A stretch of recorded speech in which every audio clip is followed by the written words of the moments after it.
Creo que ahí se está grabando. No sé si les figura que se inició la grabación. Ahí está. ¿Sí? Sí, profe, aparece el puntito Perfecto. rojo. Bárbaro, gracias. Bueno, psicología de la tercera edad de vejez, la verdad que no sé a quién se le ocurrió ese nombre, tercera edad de vejez es básicamente lo mismo. Y bueno, fue un nombre de estos que surgen más burocráticamente que otra cosa, probablemente en algún tiempo nos llamemos mediana de vejez o adultez y vejez. Eh, pero la idea es que vamos a estudiar el envejecimiento como proceso, vamos a tomar la mediana edad más brevemente para llegar a trabajar la cuestión de la vejez. Temas que vamos a trabajar hoy. ¿Por qué consideramos que es necesaria esta materia? No sé si ustedes saben, y quizás con la pandemia quedó muy a las claras la gran cantidad de gente mayor que hay en nuestro país y en el mundo. Por eso es que nos consideramos una sociedad envejecida. Mucho más envejecido está Europa, Japón, Estados Unidos, Canadá, pero dentro de los países en vías de desarrollo, Argentina es uno de los países más envejecidos, junto con Uruguay, Chile, y esto habla en alguna medida de cuestiones que anduvieron bastante bien para que la gente pueda envejecer, por eso consideramos que el envejecimiento de una sociedad es algo muy positivo, es un logro, porque todos queremos llegar a viejos y no que esto sea la posibilidad que tiene o la gente más fuerte o la gente más rica, que en general es la que vive más años, ¿no? Había Amartya Sen, este famoso premio Nobel, decía que si hay algo que nos saca la pobreza, son años de vida. Entonces, cuando estamos hablando de un envejecimiento de la sociedad entera, cosa que esto se posibilitó recién en el siglo XX, hasta ese momento no había habido más que experiencias en algunos momentos de Roma, de Grecia, pero la verdad que no tenemos ningún estudio demográfico demasiado serio como para poder analizarlo. Estamos pensando que hay una sociedad que tiene que readecuarse frente a esta necesidad de sistemas desde la salud hasta sistemas sociales, educativos, estilos de vida. Es decir, ustedes saben que hoy muchas veces calificamos a los mayores dentro de lo que podría ser el umbral de la jubilación. Y sin embargo, bueno, no todos están jubilados, pero muchos de estos jubilarse no significa saber muy bien qué es lo que uno tiene que hacer, cómo lo va a hacer, etcétera, etcétera. Entonces, cuando tenemos más de 7 millones de personas mayores de 60 años, que es lo que los organismos internacionales determinan para los países en vías de desarrollo, que significa una sociedad envejecida, perdón, que significa el envejecimiento en nuestro país, en los países europeos, en los 65, en los países del primer mundo, en los 65, ya que la diferencia tiene que ver con las expectativas de vida. Es decir, mientras más alta sea la expectativa de vida, entonces la edad de entrada al envejecimiento cambia. Hay países como Japón que tienen una altísima expectativa de vida y que la tendencia probablemente es que en algún momento uno entre a la vejez a nivel cronología de los 65 a los 70, y hay países como muchos africanos en los cuales la gente vive en promedio hasta 50 o 55 años, con lo cual los 60 años que sería la entrada en la vejez sería tardío. Entonces, frente a esto necesitamos reacondicionar toda una sociedad para que demos cuenta de esta enorme población de 7 millones de personas que muchas veces no hay materias obligatorias en medicina, no hay materias obligatorias en psicología, no hay materias obligatorias en trabajo social. Es decir, muchas de estas carreras que trabajan a veces esencialmente con adultos mayores y quizás no tienen la formación específica. Por otro lado, esta materia está abierta a múltiples lecturas científicas. Y acá remarco lo de científico. ¿Por qué? Nosotros no le vamos a dar una materia mirada desde una sola teoría. No importa cuál fuese, no importa, no estamos hablando mal de una ni de otra, como suele pasar muchas veces en esta facultad, donde parece que una es rival de otra. No, a nosotros lo que nos interesa es poder dar cada etapa y cada proceso específico de una manera que donde haya una teoría que haya sido pensada para ello. Nosotros no podemos pensar la memoria a partir del psicoanálisis, ni tampoco podemos pensar la identidad solamente a partir de los procesos básicos en psicología. La sexualidad, más allá que el psicoanálisis dice mucho, vamos a ver también desde la sexología y de los estudios específicos sobre la sexualidad para poder trabajar sobre esto. Y cuando vamos a ver la identidad, que es un tema central, van a ver que vamos a traer teorías que en el mundo son muy importantes y que quizás por esta tendencia de pensar las cosas desde teorías muy específicas en Argentina a veces no son tan vistas. Pero básicamente nosotros somos eclécticos y nos enorgullecemos de serlo. No porque consideremos que todo explica todo, sino porque justamente consideramos que hay teorías que explican mejor algunas cosas y peor otras.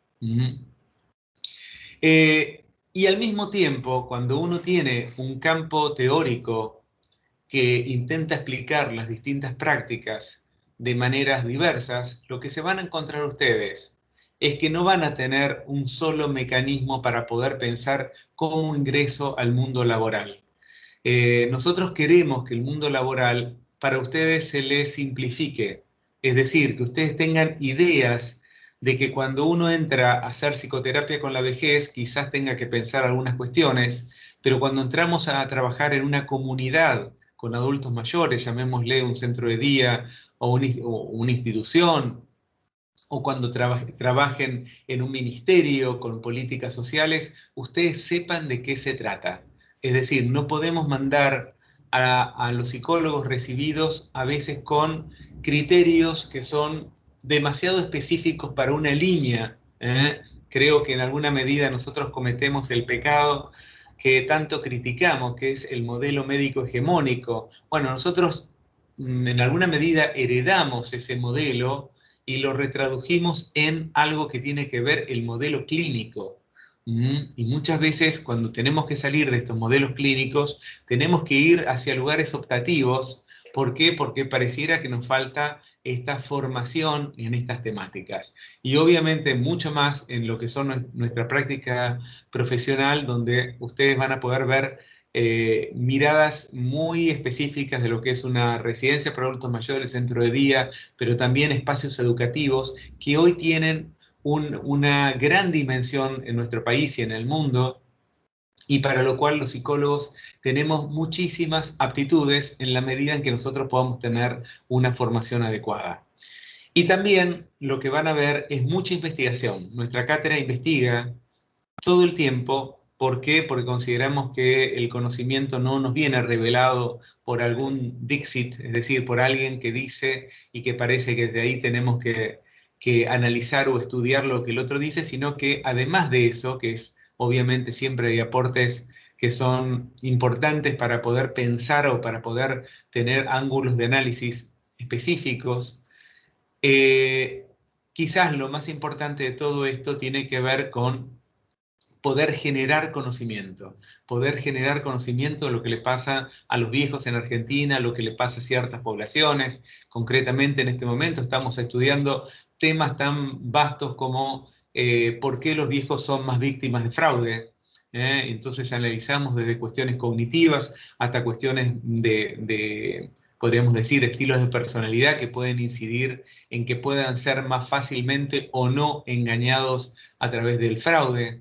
También estamos analizando el envejecimiento LGBT en nuestro país y muchas veces desde las redes sociales hasta estamos investigando en este momento la posibilidad de abrirse a contar lo que este grupo generacional vivió con tanto padecimiento, justamente para poder pensar también los niveles de violencia que padecieron estos grupos. Así como tenemos otros que van investigando temáticas como adicciones, como ustedes saben que la adicción al juego en los viejos es una temática muy fuerte, y que si ustedes van a un bingo, un casino, cualquiera de estos grupos, se van a encontrar con que gran parte de los que están allí son mayores, pero sin embargo ocurre algo que tiene que ver con las representaciones sociales de una temática particular. Es decir, bueno, además de que trabajamos el tema de la sexualidad como uno de los temas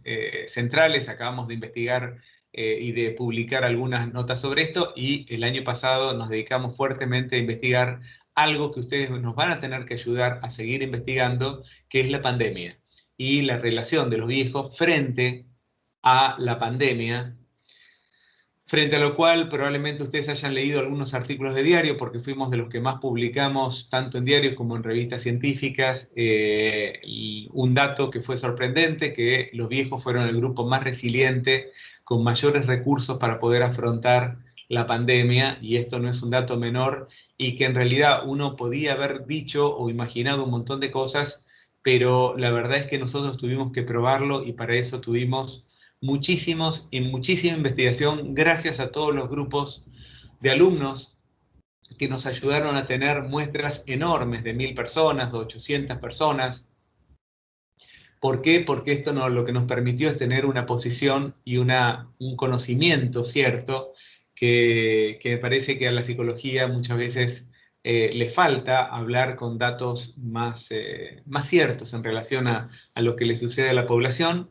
Y también poder saber que hay un punto de resiliencia que es un dato de la realidad que tenemos que pensar y que nos hace ni más ni menos que poner en duda esto que a veces se le llama la multidireccionalidad de la vejez. Es decir, que en algún punto el cuerpo de los viejos fue el cuerpo del riesgo, de la debilidad, y todavía lo sabemos porque para el COVID los viejos fueron más frágiles, pero sin embargo, a nivel psicológico, fueron uno de los grupos más fuertes para poder afrontarlo.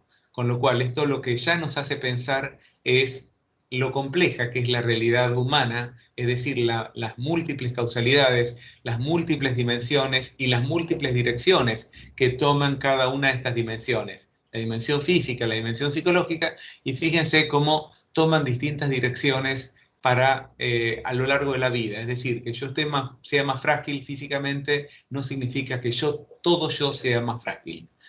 Esto es un punto importantísimo que pudimos acceder a través de la investigación.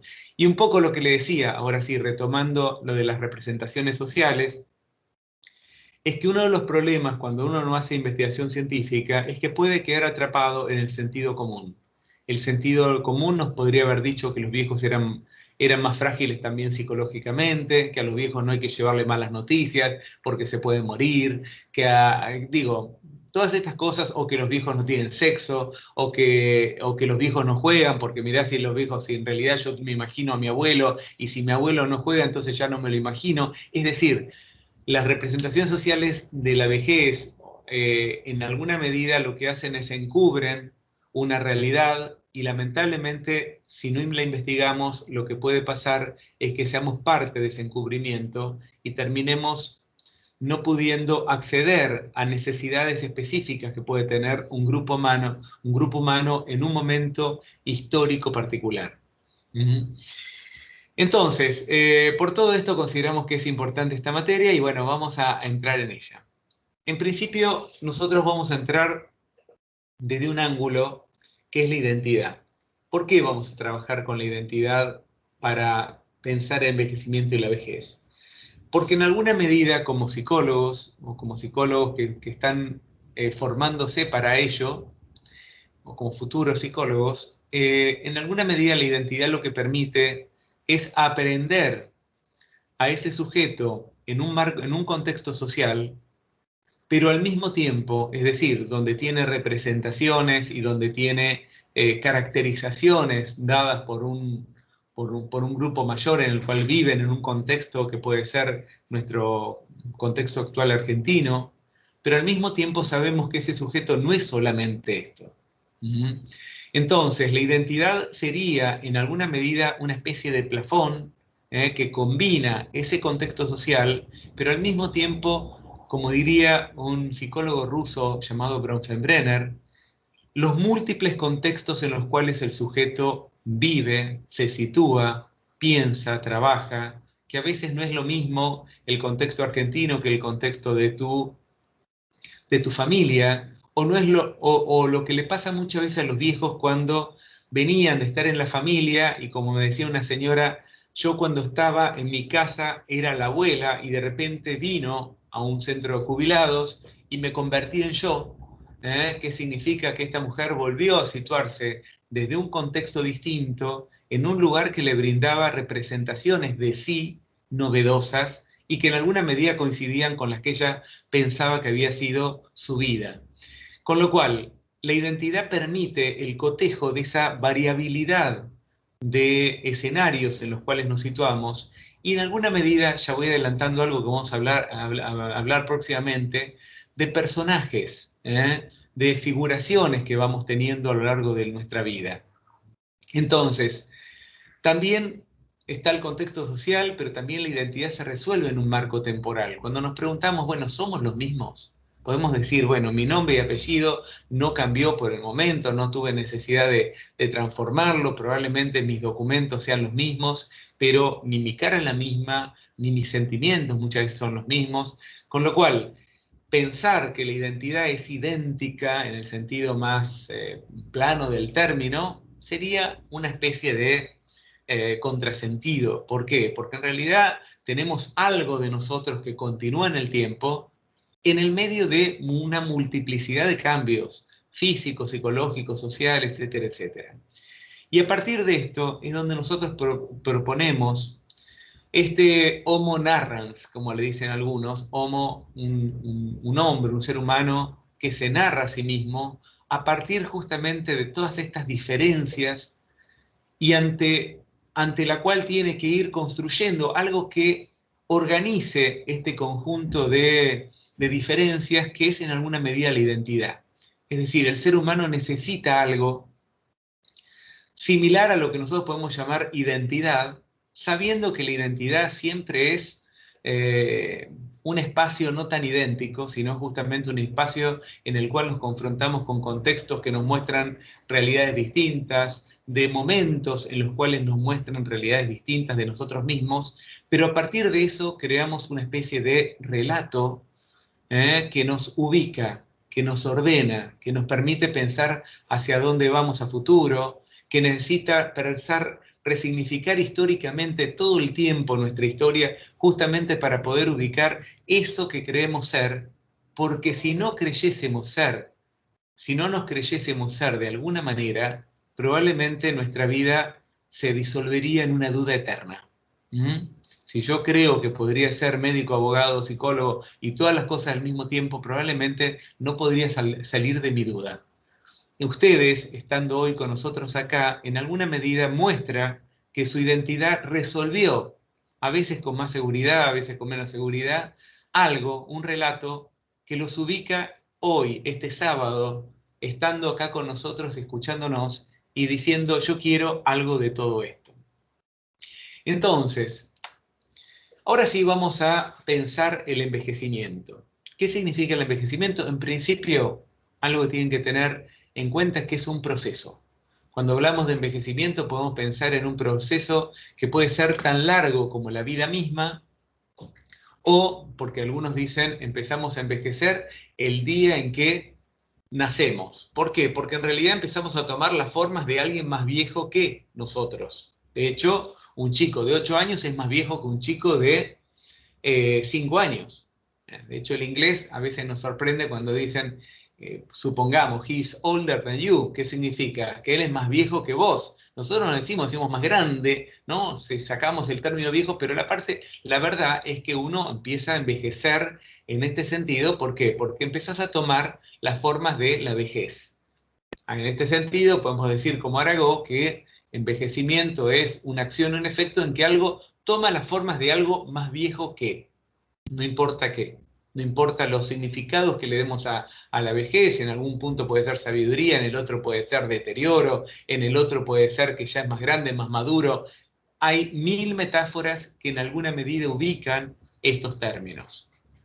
Sabemos que en nuestra cotidianidad las metáforas ligadas al envejecimiento no son nada positivas y seguramente a ninguno de ustedes le diría, che, no le gustaría que le diga qué envejecida que estás o qué envejecido que estás. ¿Por qué? Porque en realidad nuestras metáforas son negativas en términos generales.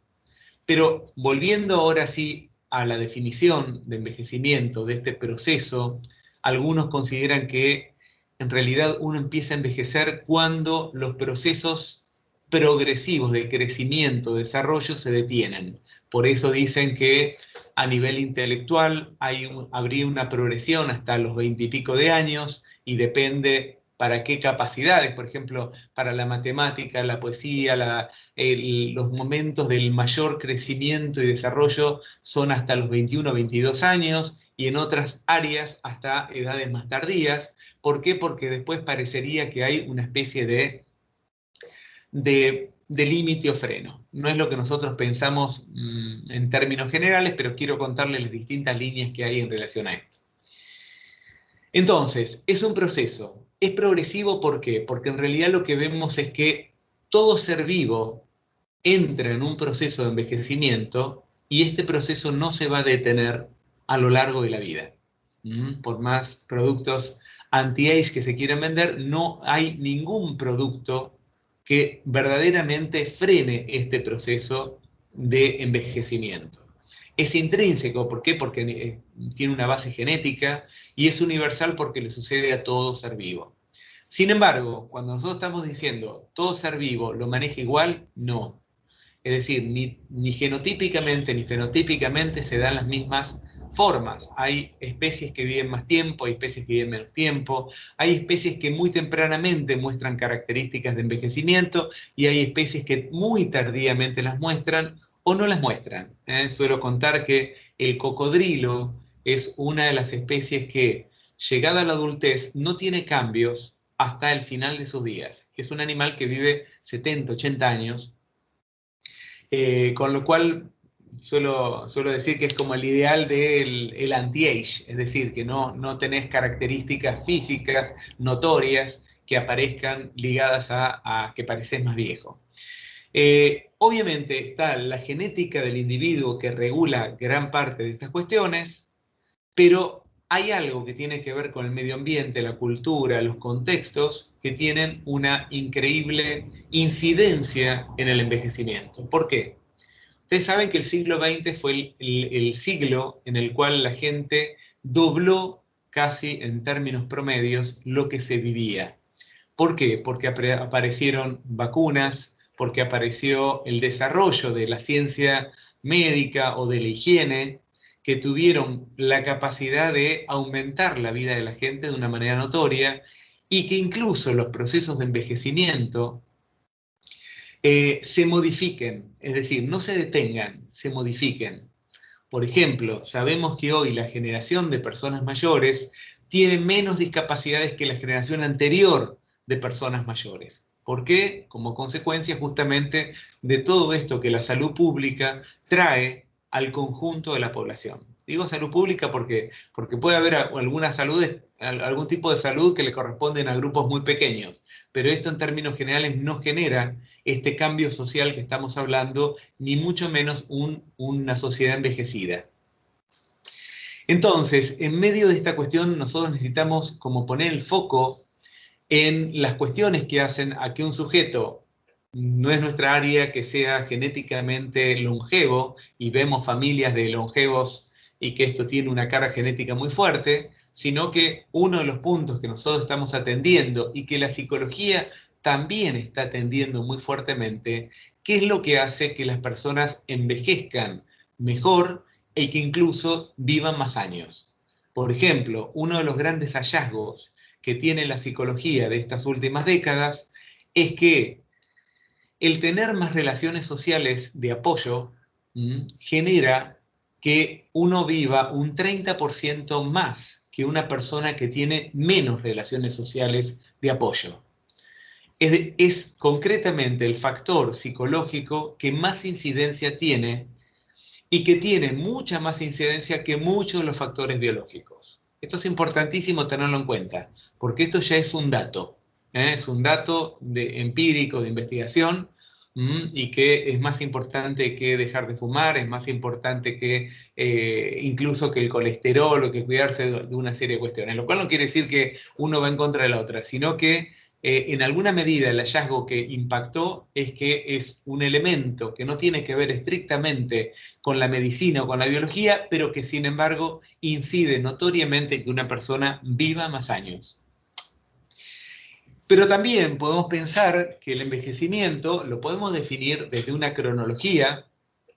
¿Cronología qué significa? A los 60 empezamos, ¿no? Empieza la edad de la vejez, que en alguna medida tiene que ver con todas las regulaciones sociales que se establecen. Esta cronología en alguna medida demarca algunas cuestiones y otras cosas no. Una de las grandes sorpresas que tuvimos en los últimos tiempos es que la cronología fue un gran indicador en relación al COVID. Había mucha gente de 60 y pico de años que decía, no, pero yo estoy bárbaro, hago gimnasia todo el tiempo, y sin embargo, frente al COVID, fueron muchísimo más frágiles. Estaban en mucho más riesgo que otras personas simplemente por un hecho de edad. La cronología en alguna medida es el modo en que una sociedad debe estipular grandes márgenes poblacionales.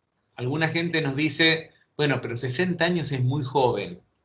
Sin embargo, no es lo mismo una persona de 60 años que vive en la ciudad de Buenos Aires y que quizás fue un profesional durante toda su vida, que una persona que vivió en un espacio rural y con una clase social baja, que probablemente haya llegado a los 60 años de una manera física, psicológica y social totalmente distinta. Entonces, frente a tales diferencias, es que se entienden, además de esta expectativa de vida, cuántos años se supone que van a vivir, se tiende a trazar un número común. Ustedes saben que en la ciudad de Buenos Aires no se vive, las expectativas de vida es más alta que en Jujuy, o que en Salta, o que en casi todo el norte argentino. Con lo cual esto, fíjense cómo inciden los niveles socioeconómicos, educativos, todo esto tiene una fortísima incidencia en la cantidad de años de vida que podemos tener. Entonces, pero sin embargo, desde una cronología nosotros establecemos cuándo te vas a jubilar. ¿Por qué? Porque suponemos que hay procesos que son esperables para un conjunto. Más allá de que después haya gente que se jubila antes por cuestiones de un tipo de trabajo específico, o gente que se jubila después, como los profesores universitarios que tenemos la posibilidad de jubilarnos a los 70 años. Pero también hay algo que yo pongo acá en la biología, pero que en realidad es la fisiología, es decir, el funcionamiento. Yo puedo tener, puedo tener 60 años y quizás mi cuerpo, justamente por haber trabajado en trabajos muy duros, por ejemplo, haber sido un deportista de alta gama, genera que yo llegue con una fisiología muy deteriorada a edades muy tempranas. Lo vemos en los jugadores de fútbol, que a los 30 y pico de años ya son viejos para la actividad. ¿Por qué? Porque no lo pueden hacer más, o porque muchas veces nos encontramos con grandes estrellas de fútbol, o por ejemplo con las bailarines del Colón, o bailarines clásicos, que llegan con un nivel de artrosis a los 40 años como llegaría otra persona a los 70 o los 80. Pero también hay un envejecimiento psicológico que tiene que ver con factores cognitivos, pero también tiene que ver con la representación que uno tiene de sí mismo, que puede ir variando a lo largo del tiempo y que puede ser más o menos positiva. Y también, como decíamos antes, hay factores sociales. Es decir, lo que la sociedad entiende acerca de lo que son los procesos de envejecimiento. Y finalmente está la vejez, que como decíamos, si el envejecimiento es una etapa, si el envejecimiento es un proceso, la vejez es una etapa. Una etapa que se define de una manera instrumental. ¿Qué quiero decir con instrumental? Que es una ficción. En alguna medida, instrumento un corte en la sociedad, le doy cierta significación, digo, los jóvenes tienen que estudiar, o por lo menos lo decíamos en algún momento, los adultos tienen que trabajar y los viejos tienen que retirarse. más allá de que sabemos que a lo largo de la historia hubo momentos en la antigüedad, por ejemplo, si conocen este famoso rito judío del Bar Mitzvah, a los 13 años una persona se convertía en adulto, con lo cual no había adolescencia, no había un montón de cosas que hoy nosotros las consideramos necesarias, obvias, pero que en realidad la historia no tenía esta posibilidad de adolescencias extendidas y todo esto. ¿Por qué quiero decir esto? Que en la medida en que una sociedad viva más tiempo, tenga una economía y una mucho más diversificada, una sociedad más compleja, probablemente los cortes en las edades van a ser más variados. De hecho, hoy estuvimos hablando de la mediana edad al inicio, que probablemente algunos ni siquiera la conozcan, y que en realidad hoy es un corte necesario. ¿Por qué? Porque justamente la extensión de la vida hace que la adultez quede demasiado larga y demasiado inespecífica, y que lo que puede ser los procesos de la adultez entre los 30 y los 40 no son los mismos que entre los 40, los 50 y los 60, llegando a los 60. Entonces, la vejez es un corte que no es una invariante antropológica, no todas las culturas lo tienen, pero en términos general sí, que se asocia con el tramo final de la vida, obviamente, y que se le suponen procesos biológicos y psicológicos propios. Yo tengo el pelo blanco, tengo características de alguien envejecido y sin embargo no soy viejo. O sea que los procesos biológicos vamos a tender a utilizarlos como significados que le vamos a proferir a esta etapa que es la vejez. Además de lo que la cultura le va a dar. Si la vejez, los viejos van a ser el símbolo de lo que es esa sociedad, si van a tener un lugar de poder o si van a tener un lugar despojado de todo poder, internados en residencias que muchas veces no quieren estar. Es decir, los espacios sociales van a ser constructos dependientes de esos significados que cada sociedad le otorgue a este término que llamamos vejez. Obviamente no hay un solo significado. Hoy tenemos al presidente de la mayor potencia mundial, que es Biden, que es un señor muy mayor. Ese señor de 78 años no vive de la misma manera que muchos otros señores de 78 años que están retirados y abandonaron su tarea o que se dedican a ser abuelos. Hay muchas vejeces y justamente vamos a ir viendo en qué medida este término agrupa algunas cuestiones y no agrupa otras. Es decir, da lugar a lo que vamos a llamar la gran heterogeneidad de la vejez. Una cosita. Y en este punto quisiera... ¿Alguien quería decir algo? Paloma Suárez tiene la mano levantada. Ah, dale. Puedo tomar un mate. Buenísimo. No sé si es... Ahora... No, por ahí fue un error, ¿eh? No escucho nada yo. Ah, no, yo te voy avisando. No, fue levantó la mano por error.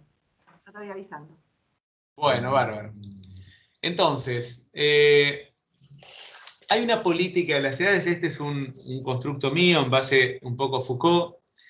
¿Qué significa política? No significa una cuestión partidaria, significa los mecanismos de control que ejerce una sociedad sobre la noción de edad. Para nosotros es obvio que hay una política de géneros, ¿no? Sabemos que el patriarcado está inventado, por suerte, hoy en día, es parte de una política, es decir, de un mecanismo de control donde se establece que los varones tienen ciertos rangos de posibilidades distintos a la de las mujeres y que hay toda una serie de cuestiones que ya, digo, ustedes deben conocer de sobra. De la misma manera podemos pensar que hay políticas sobre la edad. Y donde cada cultura y momento histórico van a generar relatos acerca de lo que sería esperable para cada edad de la vida, lo cual es un mecanismo de control. Es decir, si en alguna medida yo como viejo me sitúo dentro de un mundo donde me dicen que ser abuelo es lo más esperable, es lo mejor que me puede pasar, probablemente mis posibilidades, mi chance en relación a esto, se deslicen hacia esa posibilidad. Probablemente si los demás creen que ya estoy viejo probablemente termine generándome como una especie de serruchazo en las áreas donde yo estoy, sacándome roles, porque en alguna medida creen que ya estoy viejo y que ante cada fallo que pueda tener en mi memoria, no va a ser el mismo fallo que tuve previamente cuando me olvidaba de cualquier cosa, sino que va a ser el fallo de un viejo, que va en alguna medida a confirmar para el otro y para mí mismo también, que ya no soy el mismo. Y esto es particularmente eficaz. A veces nos cuesta darnos cuenta de la eficacia que tienen estos constructos sociales, en los cuales esa misma persona que quizás siempre fue despistado, olvidadizo, el día en que se convirtió en viejo, ese despiste, ese ser olvidadizo se convirtió en una posibilidad de demencia, en una posibilidad de una patología ligada a lo cognitivo. Entonces, todo esto va imponiendo normas que determinan mecanismos de control. Algunos son más claros, otros son más oscuros. Sobre la sexualidad son más claros. ¿Por qué? Porque en alguna medida, si hay algo que todavía nos cuesta, y van a ver cuando veamos la clase de erótica, cuánto nos cuesta a todos, es las imágenes de la vejez sexuada. Y en este punto uno dice, bueno, pero yo soy un tipo progresista que quiero la apertura y sin embargo cuando veo esos cuerpos me encuentro con que hay algo que todavía no está bien construido sobre mí, que en alguna medida me reprimieron tanto esas imágenes que cuando me confronto con esto me da como una especie de impresión, de impacto muy fuerte sobre lo que me está pasando. Y me parece que en este sentido es importantísimo que todos nosotros podamos justamente tener ese registro de estos controles que a veces son muy sutiles. Por ejemplo, ¿para qué querés si ya estás grande? Ojo que ya no podés. Este cuidado que a veces, o sobrecuidado que a veces tenemos con padres que están grandes o abuelos que están grandes, donde parece que lo que le gustó siempre dejó de ser y terminamos como imponiendo una lógica de controles sobre los otros, es decir, con mayor o menor sutileza, las políticas de edades empiezan a funcionar. No sé si hubo un pedido ahí. Ya está, entró. Bárbaro. Me trabó. Vamos a ver, perdón.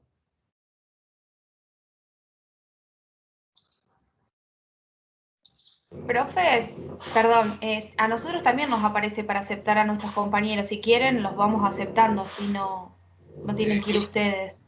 Está No hay bien. problema, ¿eh? Dale, cualquiera que pueda, admitan a todos. Somos muy inclusivos en esta carrera.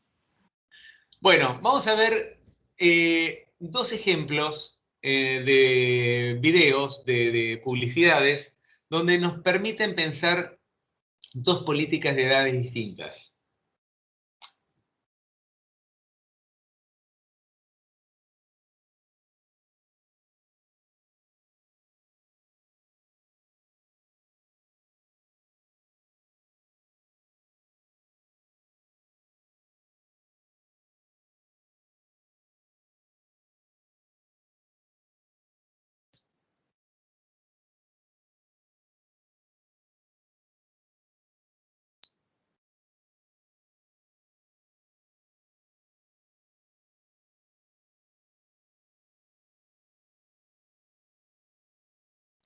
Bueno, acá tenemos una publicidad que en alguna medida nos muestra una de las referencias clásicas de la vejez. Es decir, un viejo conservador, un viejo rígido que se opone a lo nuevo, que usa ropas clásicas. Él dice, bueno, como debe ser por el negocio de antigüedades, pero en realidad el negocio de antigüedades parece ser una metáfora de que los viejos son como una especie de antigüedad poco valuada, porque ni siquiera son antigüedades muy valuadas, pero antigüedad en el sentido que no pareciera que no comparten del todo esta actualidad que se tiene, lo cual... Perdón, profesor. Sí. Se tildó el video y no se escuchó nada. Nos pasó a varios en el chat que estábamos hablando de esto. Vamos de vuelta. Bueno.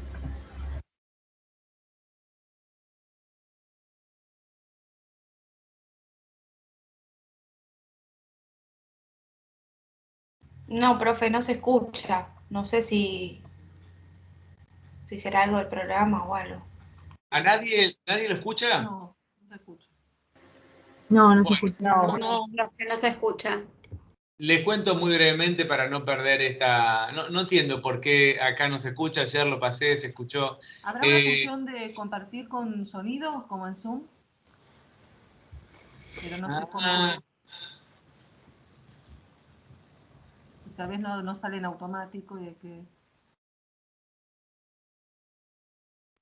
¿Dónde estaría esto?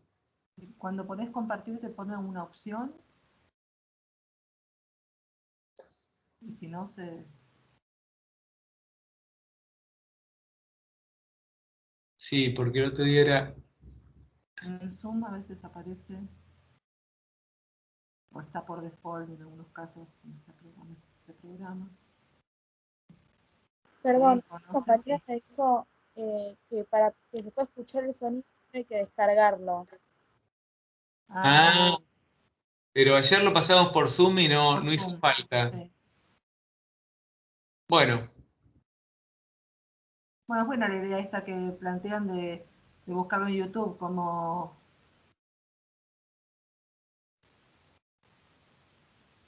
A ver, ahora...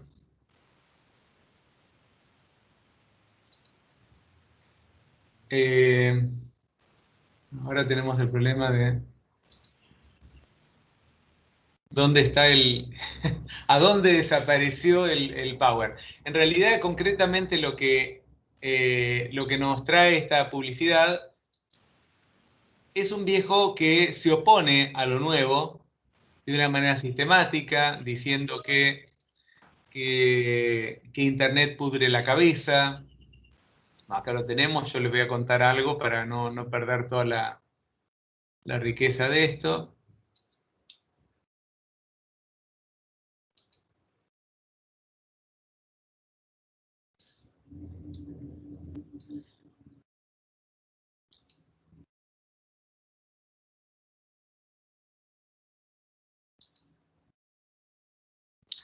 No sé qué le pasa ahora que no... Ahí está. Bueno, básicamente lo que trae esto es que tiene un abuelo que es que tiene un negocio de antigüedades y por eso tiene pensamientos rígidos. Dice la pollera 5 centímetros por debajo de la rodilla, los videos pudren la cabeza. Bueno, toda una serie de cuestiones convencionales. La internet está llena de degenerados y acá dice, bueno, bancarse en alguna medida a ese abuelo que le tocó. Acá, bueno, obviamente la publicidad perfecta, bueno, no buscan ser perfectos, H2O, tratar de meterlo en una identidad dentro de lo familiar, y en alguna medida lo que me interesa de esta publicidad es que podemos decir que este viejo es el típico viejo cascarrabia, noción cascarrabia, antigua también, que se asoció durante mucho tiempo a la vejez. ¿No? Como que los viejos tenían mal carácter, que los viejos tenían... Digo, toda una serie de definiciones con las cuales se armó una vejez. Ahora vamos a ver otra forma de pensar la vejez y vamos a contrastarla. ¿Sí?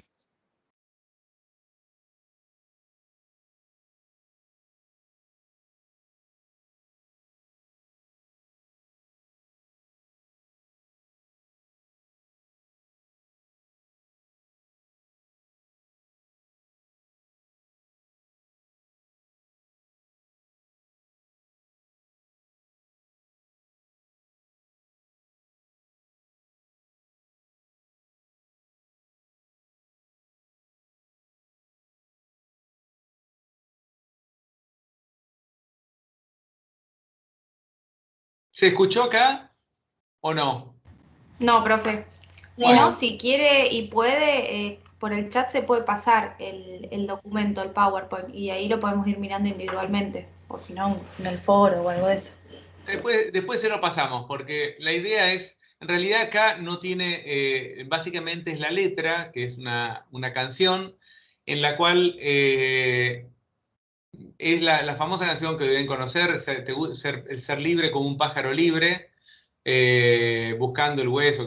Bueno, no importa, porque no hay una letra en sí, lo que hay es una mostración de otra forma de la vejez. ¿Por qué traemos estos dos modelos? Podemos decir que algunos de los viejos que vieron acá se parecen un poco a muchos de los rockeros que podemos ver últimamente que están envejeciendo y que no cambian necesariamente ni se vuelven los viejos conservadores. ¿Por qué?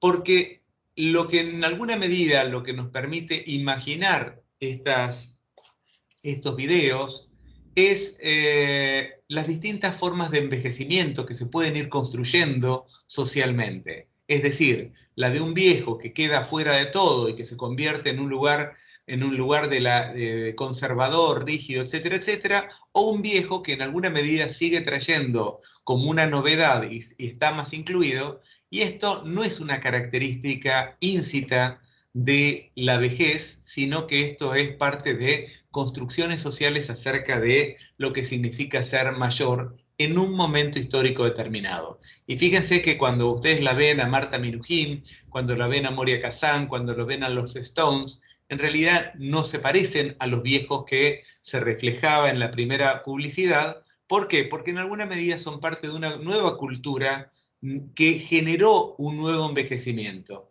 De la misma manera que hay una nueva cultura que generó una nueva forma de ser mujer, o de ser varón, o de ser trans, o de ser gay, digo, y que en alguna medida está generando nuevas representaciones y posibilidades y limitaciones también.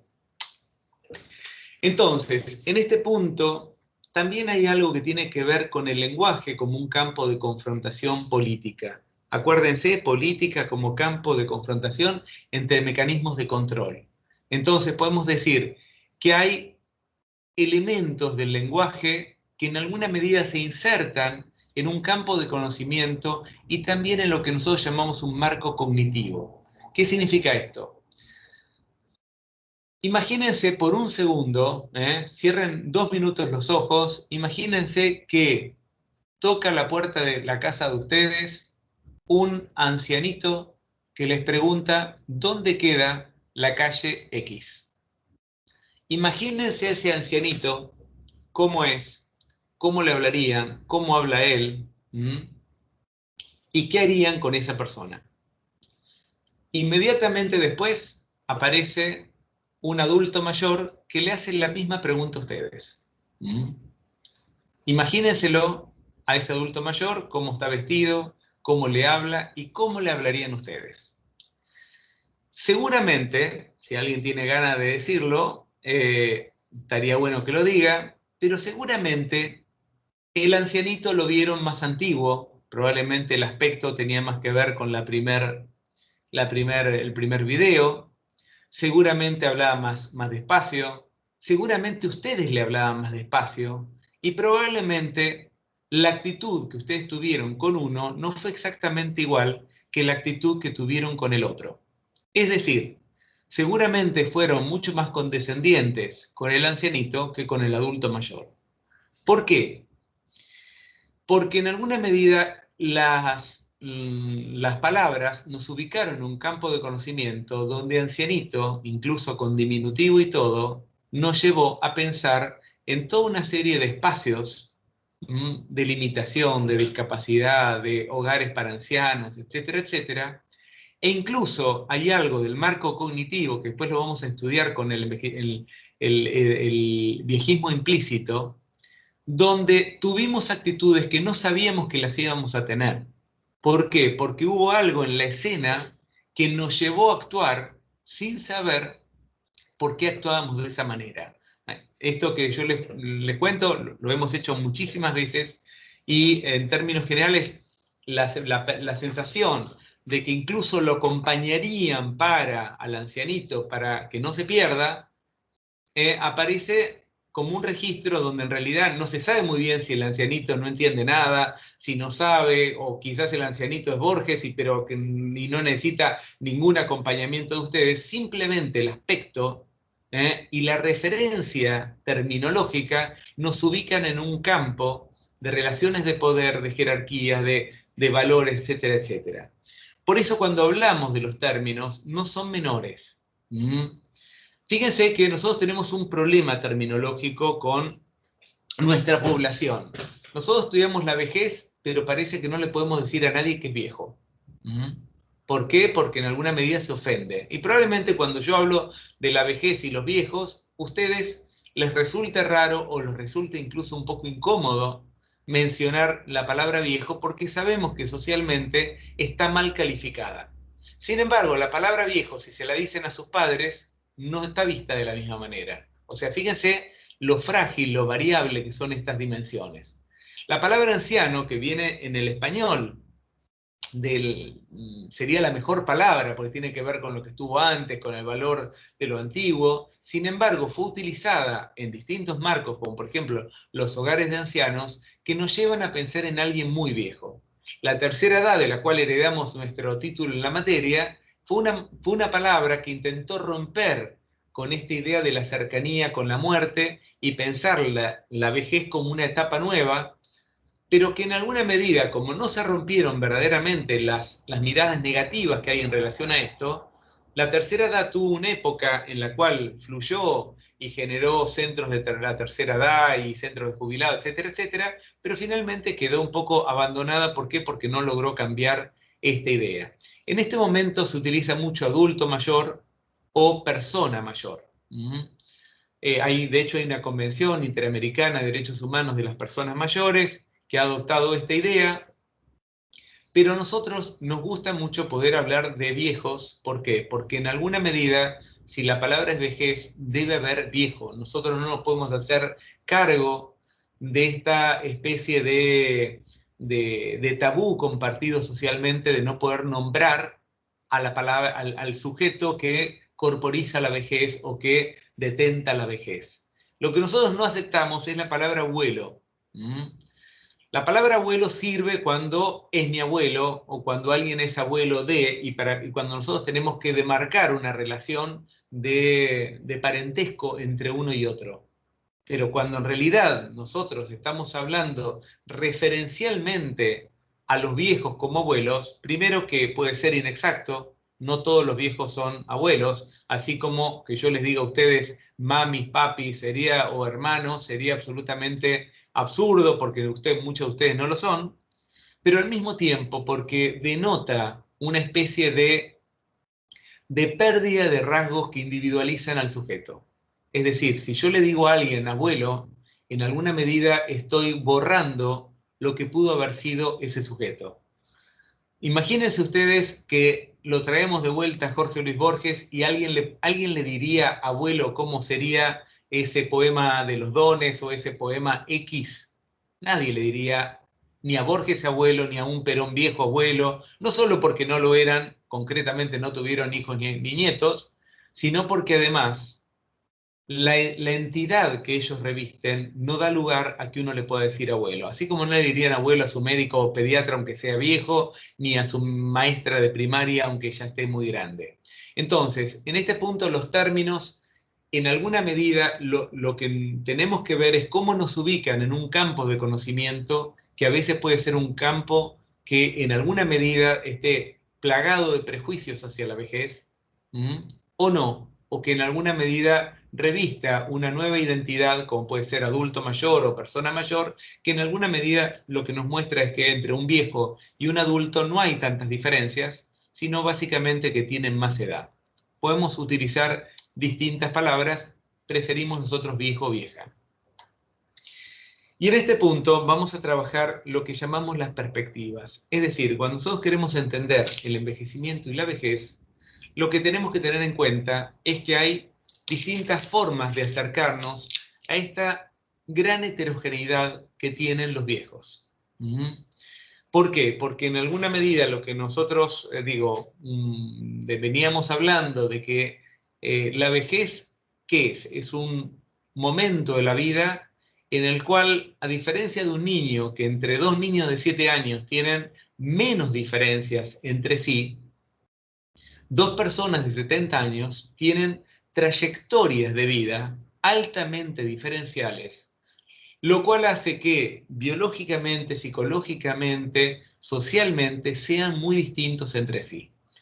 La perspectiva lo que nos permite es pensar cuáles son estas diferencias. Y acá vamos a ver algunas de estas. En principio, varones y mujeres, ¿son iguales? en la vejez? Bueno, podríamos decir, no son iguales nunca, ni tampoco las mujeres a las mujeres son iguales, pero sin embargo sabemos que el género lo que produce es en alguna medida algunas marcas identitarias que generacionalmente, que por épocas, qué sé yo, van a construir un tipo de sujeto. ¿Cuáles son las diferencias de género entre varones y mujeres viejas? En principio lo que podemos decir es que las mujeres viven 7 años más en promedio que los varones. Esto no es un dato menor. ¿Por qué? Porque lo que hace es que en esta sociedad envejecida no solamente va a estar envejecida, sino va a estar feminizada. Va a haber muchas mujeres y pocos varones viejos. Esto es un dato. Es un dato cuando ustedes quieran pensar en una política social para personas mayores, van a tener que pensar que en principio hay 7 mujeres por cada varón. O sea que tenemos que tener una perspectiva de género muy clara.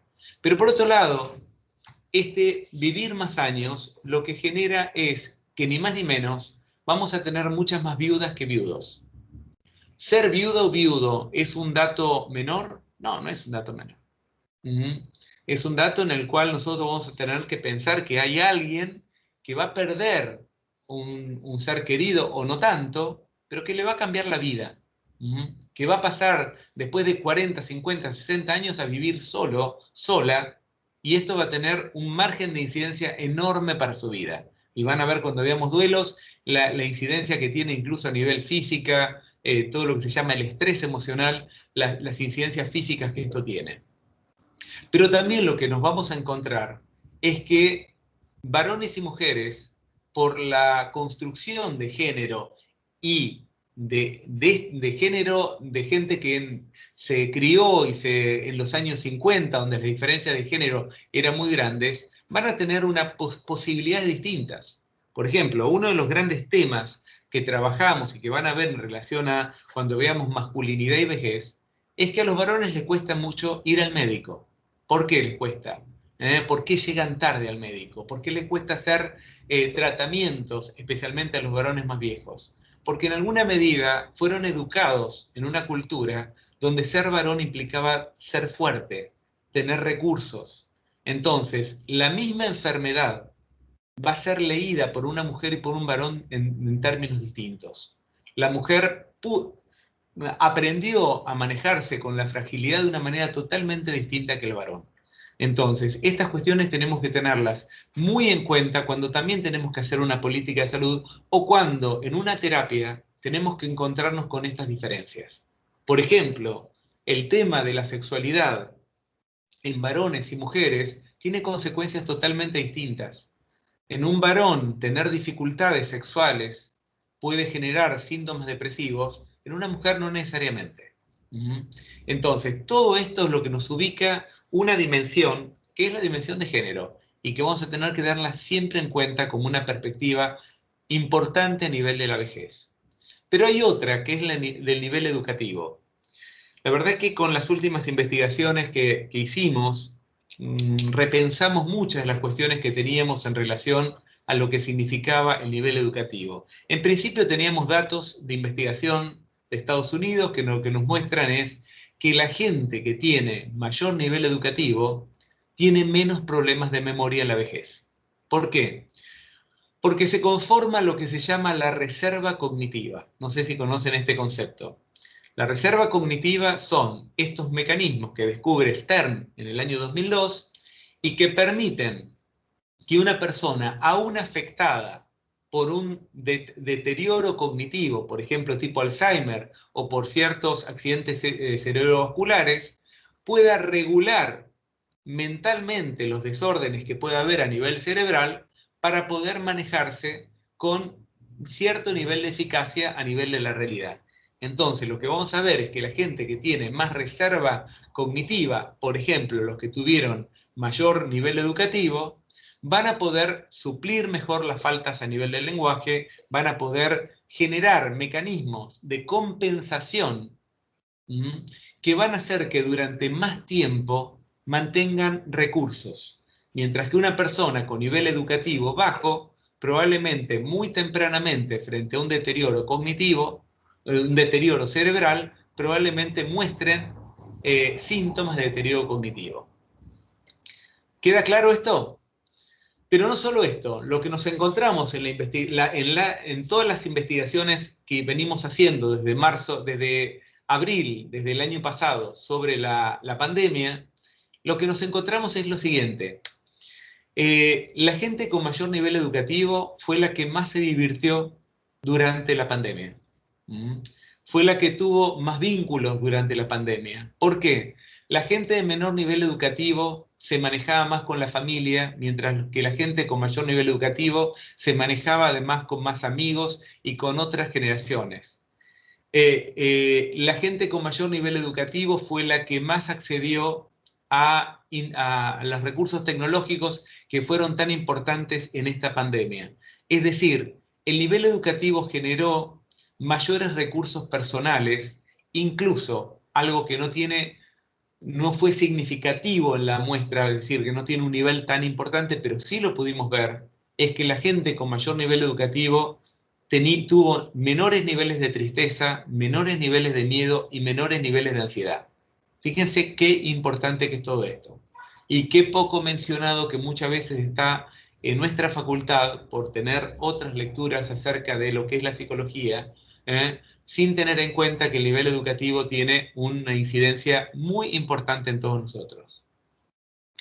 Por otro lado, tenemos esta noción de generación y cohorte que algo mencionamos y que vamos a aclararla bien. La noción de generación es una noción de un sociólogo alemán que se llama Mannheim, que consideraba que todos aquellos que nacimos en determinada época nos nutrimos de una serie de informaciones que en alguna medida conformaron nuestra forma de, en algún punto, de ver la realidad, de manejarnos frente a la realidad, y hasta podríamos decir nuestros gustos. Fíjense que gran parte de nuestros gustos musicales son muy generacionales, es decir, tienen que ver con ese punto donde salimos de una lectura muchas veces familiar, también marcada por una generación, y nos abrimos a un mundo en el cual incorporamos muchísima información. En nuestra juventud, en nuestra adolescencia, incorporamos muchísima información que la conformamos al modo de un mecanismo desde el cual nosotros interpretamos la realidad. Si la generación somos todos los que nacimos en una época determinada, la cohorte es una especificación aún mayor. Es decir, puede haber mucha gente que nació en los años 30, pero no es lo mismo haber nacido en una ciudad grande que en una ciudad pequeña o en el campo. No es lo mismo que ese grupo haya ingresado a la facultad que haya tenido estudios primarios. Todo eso reduce a algo que se llama cohorte, que es una especificación de la generación. ¿Por qué es tan importante? Nosotros recién mencionábamos algo de este mundo del rock, pero también puede ser de los artistas o puede ser de... En realidad, lo que nos estamos encontrando es que pasamos de generaciones en las cuales la noción de edad, y acá hago coincidir con otra de las imágenes que está acá dispuesta, era una noción muy rígida y muy institucionalizada. Es decir, a cada edad le correspondía una vestimenta, le correspondía un hábito, es decir, estaba todo muy marcado según la edad, de la misma manera que estaba muy marcado según el género.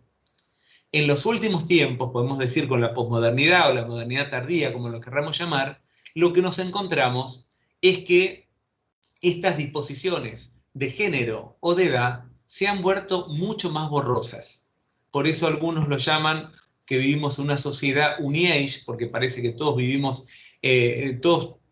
más o menos como si tuviéramos la edad, o donde, como dice Berenice Ugarte, una psicóloga americana, la edad se vuelve menos relevante para definir lo que queremos hacer. La diferencia entre la generación de mis abuelos, donde la noción de edad era una marca permanente, donde la idea de a esta edad ya no, a esta edad yo he visto cambiar de ropa a mis abuelos, yo he visto que la edad era un límite preciso, este mismo límite se volvió mucho más borroso para la generación de los que pueden ser mis padres o la generación de los que nacieron, por ejemplo, en los 40, en los 50, donde cada vez la idea de qué significa ser viejo se vuelve mucho más borrosa. O por lo menos se vuelve más borrosa las definiciones que tenía una generación anterior. Y por eso hay tal diferencia entre cómo están viviendo la vejez hoy, la gente que nació entre los 40, entre los incluso tardíos 30 o los 50, y cómo lo vivieron sus padres. Esto es un efecto generacional. Y una de las ideas que muchas veces dicen es que esta generación no siente que tiene que terminar nada porque tiene cierta edad. Y por eso cada vez los vemos más en distintas actividades que antes parecían propias de los jóvenes. Por otro lado, también tenemos lo que podríamos decir las diferencias étnicas. Quizás en nuestros países latinos no le damos tanta importancia a esto, los americanos, los sajones le dan muchísimo más valor, pero podríamos decir, hay grupos étnicos que todavía mantienen formas particulares de relacionarse con la vejez. Por ejemplo, los gitanos. Los gitanos le dan un gran valor a todo lo que tenga que ver con los viejos. Es como que todavía tienen un sistema de privilegios en relación a si sos viejo o no sos viejo, de respeto, valor, etcétera, etcétera, cosa que el conjunto de la sociedad no lo mantiene, pero también lo vemos en la comunidad judía. Es decir, la comunidad judía, en donde esté, vamos a encontrar que hay grupos para mayores, que hay como una particular valorización que es bíblica, y que de alguna manera se sigue sosteniendo al interior de esa comunidad. Obviamente la clase social también tiene una fuerte incidencia, y de hecho en las investigaciones que hace la UCA en gran escala que se hicieron en la Argentina, lo que muestran es que los niveles de felicidad de los viejos, bienestar subjetivo, distintas investigaciones se fueron haciendo, dependen básicamente de la clase social. No es que hace falta ser de la clase social más alta, pero en las clases sociales más bajas es donde los niveles de bienestar subjetivo son también más bajos. Por todo esto, a veces las ideas de repartir o de educar a la gente a lo largo de toda la vida y de mantener ciertos niveles no significa solamente cubrir la indigencia, sino poder pensar en muchísimas otras cuestiones. Yo en lo personal estoy en pos de que todos los viejos terminen la secundaria, no solamente la primaria, porque esta reserva, sabemos que hay algo de la reserva cognitiva, de lo que les comentaba, que es un dato que se pudo haber dado o no, pero también sabemos que la gente, en la medida en que sigue estudiando, que sigue aprendiendo, sigue mejorando su reserva cognitiva. Y de la misma manera, esto de la clase social, poder tener posibilidades en la vejez significa que los niveles de bienestar cambian sustantivamente. Digo esto porque a veces la gente cree, bueno, pero ya tan viejo, parece que todo fuese lo mismo, y no es para nada lo mismo. Bueno, finalmente tenemos una serie de significados. Acá se me traba un poquito la computadora. Los significados, ¿qué estamos hablando con esto? Es decir, ¿de qué manera una cultura le atribuye significaciones específicas a la vejez? Algunas de estas tienen tal nivel de rigidez que se convierten en prejuicios, es decir, creencias. Se me vinieron todas las imágenes, no sé por qué. Y algunas de estas se convierten en... Dejado de compartir. ¿No están viendo ustedes? No. Cambiaste. Vos estás mirando otra. Estás mirando el Power. Tal vez muestra. No, estoy mirando el Power, sí. Entonces deja de compartir y volver a compartirlo porque algo pasó.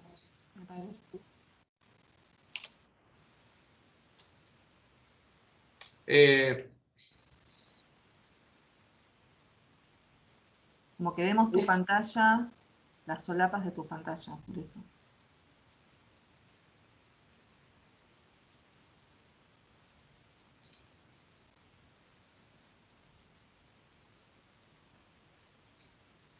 A ver. Hemos tenido más problemas, creo, con esta clase que los que habíamos tenido en todo este tiempo.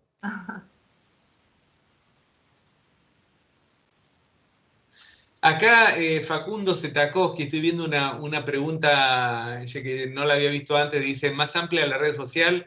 Sí.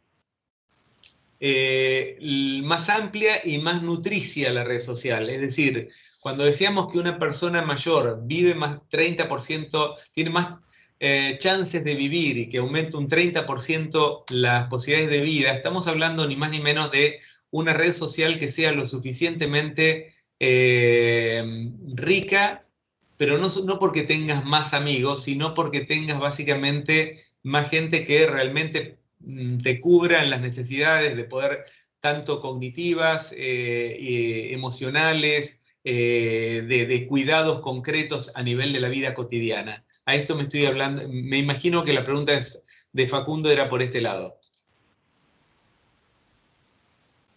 ¿Ahora están viendo? Sí. Sí. Bueno, entonces decíamos, los significados tienen que ver con lo que podríamos llamar en términos generales prejuicios, estereotipos, pero básicamente lo que me interesa remarcar es que no hay prejuicios, estereotipos que están fijos a lo largo del tiempo, sino que cada cultura construye significados positivos y negativos. Algunos son muy rígidos y toman la forma de una creencia prejuiciosa, que en alguna medida escapa a lo que realmente sucede, que no tiene un valor científico real, y algunos tienen formas estereotipadas. Más allá de que hay un gran desorden en esta temática, la palabra estereotipo tiene mucho que ver con imágenes rígidas. Probablemente si yo les digo, dibujen un viejo, muchos de ustedes dibujarían a un señor con bastón, con anteojitos, agachado, que probablemente difiera en gran medida de lo que son la mayoría de los viejos. Fíjense que el bastón es el símbolo internacional de la vejez. Y cuando ustedes van a ver cuántos viejos usan bastón, se van a encontrar que son muy pocos. Es decir, en realidad el ser humano o el cerebro, la mente, requiere reducir los significados a algunos que sean muy básicos, pero lamentablemente esa reducción que hacemos lo que puede terminar haciendo es negando las otras realidades. ¿Por qué? Porque Moria Kazan es una vieja, porque los Rolling Stones son todos viejos y no tienen por qué utilizar nada de todo esto, pero además, numéricamente la cantidad de gente que usa bastón, lo de mayores que usa bastón, es muy bajo. Y sin embargo está connotado socialmente como uno de los estereotipos clásicos de la vejez. Vamos a ver una publicidad. Si no se escucha, lamentablemente vamos a pasarla. Es una publicidad que estuvo mucho tiempo en la Argentina.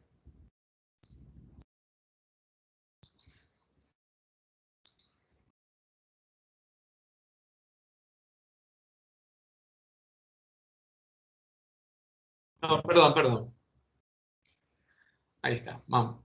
Disculpen, no están dando bien esto. Ah, bueno. Ahí está la otra publicidad. Vamos a ver dos publicidades, a ver si pueden escuchar algo. Esta es del Banco Francés. Se hicieron muchas de estas versiones.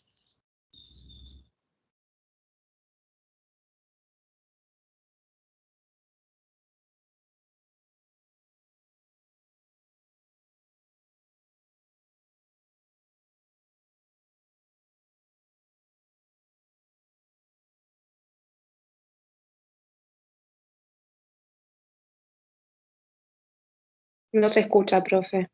Bueno.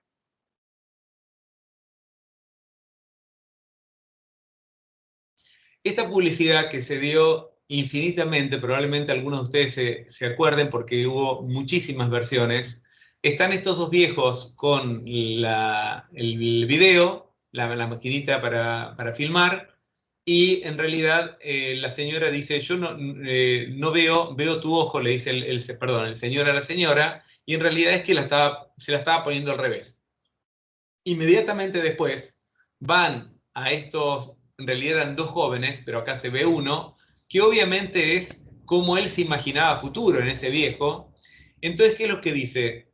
Le dice a la pareja, tenés razón, vamos a pedir el préstamo. Y finalmente hay una voz en off que dice, ¿querés vivir la vida hoy? querés disfrutar, perdón, la vida hoy, pedí este préstamo. Sería algo así. ¿Qué es lo que nos dice esta publicidad? Nos dice algo terrible. En realidad lo que nos está indicando es que en alguna medida, por más que tengan lujos o que puedan tener acceso a bienes que son preciados por todos, en realidad en la vejez no los van a poder utilizar, no los van a poder disfrutar, y en alguna medida la vida se disfruta cuando sos joven. Este mensaje estuvo durante muchísimo tiempo, le diría más de 2 años en la televisión, tuvo un éxito enorme. Esta es la más dura de todo, pero había algunas que eran muy graciosas, porque eran 2 viejos que estaban en un jacuzzi y no lo podían usar, pero digo, estaba muy bien filmada y lo que generaba era una gran adhesión a una publicidad que en alguna medida lo que nos estaba mostrando es que la vida no era disfrutable en la vejez. Bueno, por suerte pudimos sacarla, esta publicidad, pudimos prohibirla, pero fue muy gracioso porque en algún momento vino el gerente del banco francés a mi casa, que yo había movido un poco todas estas cuestiones, y el tipo no había tenido idea de lo que estaba haciendo, y en alguna medida me dice, mira, nadie lo consideró violento cuando hicimos las pruebas, y en realidad cuando ve las pruebas había mucha gente que había visto algo de la violencia. Pero ¿qué es lo que pasa? Es cierto que si nosotros en vez de esto hubiésemos puesto gente muy pobre o con poco educada en ese mismo lugar donde están los viejos y donde alguien se puede imaginar en ese lugar, o ya sea un judío religioso o un negro o cualquiera de estas figuras, seguramente la gente rápidamente se hubiese dado cuenta que se estaba tratando de un prejuicio. Lamentablemente con la vejez todavía no tenemos esta práctica de poder darnos cuenta de que hablar mal de la vejez no es un hecho banal, es hablar mal de 7 millones de personas que están viviendo esa etapa de la vida y que de una u otra manera le estamos negando el permiso a poder disfrutar de estos bienes. Entonces, creo que este es un recorrido que hemos transitado muchísimo en estos últimos años, que realmente ha habido una fuerte movida, pero todavía nos falta, porque todavía la gente no termina de entender si los viejos son un grupo o es una enfermedad que nos va a ocasionar en el tiempo. Vamos con otra publicidad que juega un poquito más de una manera más positiva, pero también juega con... Acá no hace falta escuchar tanto.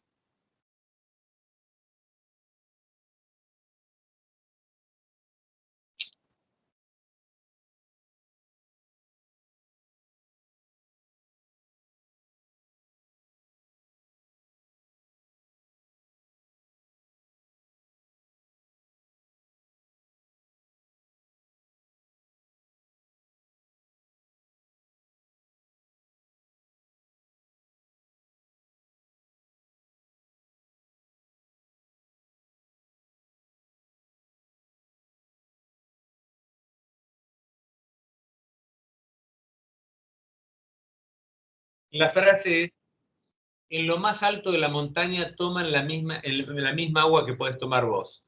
Fíjense que en alguna medida es parecida a la de Sprite que habíamos visto de Obedece tu sed. ¿Y qué es lo que nos está mostrando esta publicidad? Que juegan con los significados hegemónicos de fragilidad del bastón para después poder hacer lo que a ellos les gusta de una manera divertida, pero también bastante poco solidaria, podemos decir.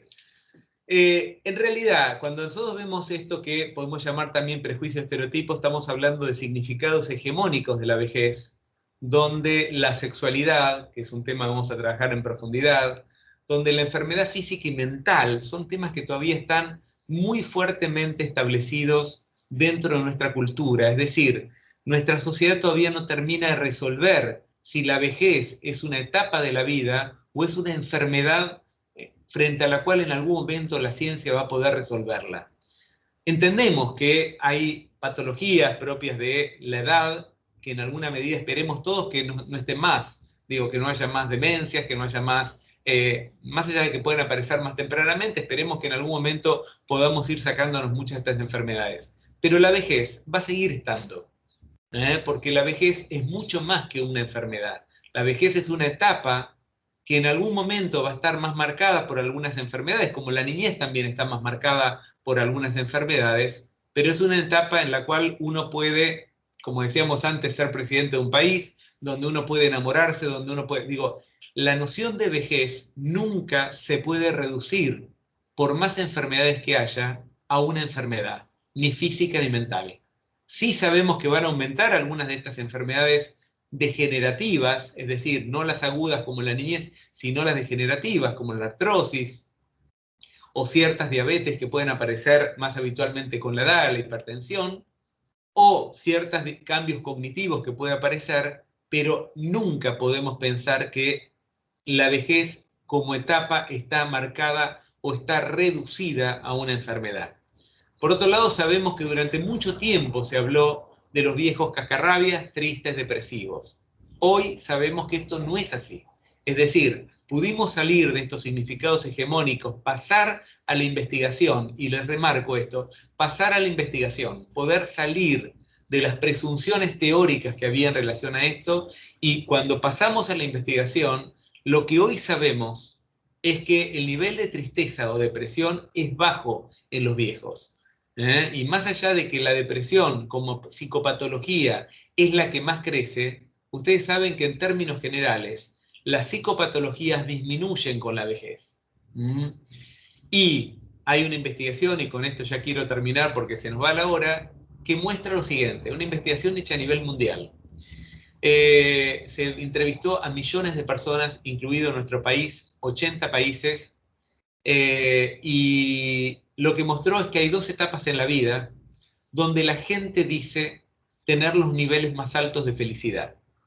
Y la felicidad no como un criterio filosófico, sino como un criterio marcado psicológicamente por algunos principios específicos.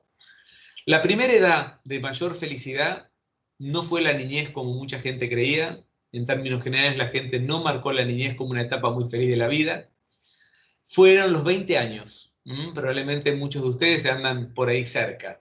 La segunda edad, después de esto empezaba a bajar los niveles de felicidad con el casamiento, con los hijos, con el trabajo, con todas estas cosas que la sociedad nos impone como lugares de realización. Sin embargo, los niveles de felicidad bajan. La segunda edad donde se encontraron los mismos niveles de felicidad de los 20 años fueron a los 70 años. Seguramente con significados muy distintos. Seguramente los 70 tienen más que ver con búsquedas, con cosas nuevas. Los 70 probablemente tengan que ver con aceptaciones, con cosas que vamos a ir viendo a lo largo del tiempo en la cátedra. Esta investigación tiene una firmeza enorme porque fue vuelta a tomar durante muchísimo tiempo, y más allá de que quizás para algunos nos pareció optimista en algún momento, en realidad cuando nosotros estuvimos haciendo las investigaciones sobre la pandemia, lo que nos dimos cuenta es que hay algo que en algún momento vamos a trabajar acá y que tiene que ver con esta capacidad resiliente de los viejos que realmente es muy llamativa. Así que bueno, lo trabajaremos, tenemos mucho tiempo para seguir viendo un montón de estas cuestiones. Bueno, también la dependencia y productividad lo van a trabajar seguramente en sus prácticos. Solamente les dejo el título. El viejismo es el conjunto de prejuicios que hay en relación a la edad de un sujeto. Van a ver las partes explícitas e implícitas, pero básicamente con esto queremos cerrar la clase de hoy. Ahí está, nos estamos viendo, ¿me ven? Sí, ¿no? Bueno, ¿alguna pregunta que haya quedado? Nos queda un poquito tiempo. ¿Hay algún cronograma teórico para saber qué debemos leer? Muy bien, María Julieta Rodríguez. Sí, lo van a ir viendo el cronograma en relación a los prácticos. Los prácticos son los que les van a indicar qué es lo que vamos a ir viendo. En realidad, el cronograma también está. Cualquier cosa, esto Luciana después se lo comenta, pero tenemos muchas... todo esto está... Somos una cátedra muy organizada a este nivel. Todo lo que van a ir viendo está, van a ver dónde están los textos, está todo ofrecido ahí como para que ustedes lo puedan ir viendo. Y sigue la secuencia del programa. El cronograma, digamos, las clases siguen la secuencia que están las unidades en el programa, y esto, como decía Ricardo, se los van a brindar los docentes de práctica. Bueno, ¿alguna duda, algún comentario? Profe, una consulta. ¿El tema de reserva cognitiva se va a ver? ¿Está en alguno de los textos o fue así como para un disparador para la clase? En realidad... Porque de lo que leí no lo vi, pero puede ser que se me haya pasado. Algo de esto seguramente Judith va a contar cuando vean los cambios cognitivos en el envejecimiento. No tenemos un texto, pero sí nosotros le podemos mandar algunos textos para que ustedes vean. Nos interesa muchísimo. Obviamente hay cosas que se nos escapan, sí lo vemos en el posgrado, pero hay cosas que sí le podemos ir mandando porque es un tema súper importante que está muy poco desarrollado. Por ejemplo, hoy sabemos que la lectura en la vejez es uno de los principales entrenamientos para mejorar la reserva cognitiva. Así como jugar a las cartas, así como o al buraco, o así como tener una vida social importante, hacer como digo, desarrollar novedades en la vida cotidiana, es súper importante hace a la reserva cognitiva.